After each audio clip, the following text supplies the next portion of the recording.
Oui, absolument. Enfin, ce virus a été découvert dans les années 1976, en fait, en Corée du Sud.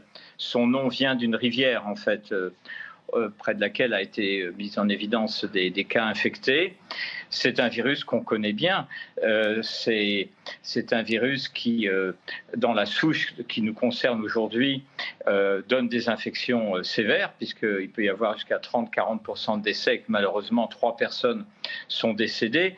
Mais clairement, et je pense que c'est le sujet majeur, il faut qu'on trouve l'équilibre entre le fait que c'est important, il faut s'en occuper. Les mesures d'isolement, on va y revenir, sont parfaitement justifiées, mais inversement, ça n'a rien à voir avec la Covid-19 et on n'est pas du tout à l'aube d'une épidémie massive et encore moins d'une pandémie. Mais c'est un virus qu'on connaît, avec des souches qui sont moins sévères, qui sont celles qu'on trouve plus en Asie, où les cas sont assez fréquents, et aussi en Europe et en Afrique, et puis des souches plus sévères comme celle dont il s'agit, de virus des Andes, virus Andes, qui a son origine plutôt en Argentine et au Chili, et qui manifestement, maintenant on en est sûr, est à l'origine de cette petite épidémie. Donc c'est un virus grave en fait, mais dont la transmission interhumaine est franchement rare, mais il y a des cas, la preuve.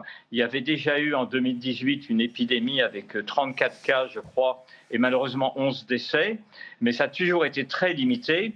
Cette transmission se fait par des contacts vraiment rapprochés, par voie respiratoire essentiellement, mais aussi par contact direct. Donc il faut prendre ça très au sérieux. Je pense encore une fois que les mesures d'isolement qui sont prises en France, comme aux États-Unis et dans d'autres pays, sont parfaitement justifiées, mais il n'y a absolument pas de panique à avoir.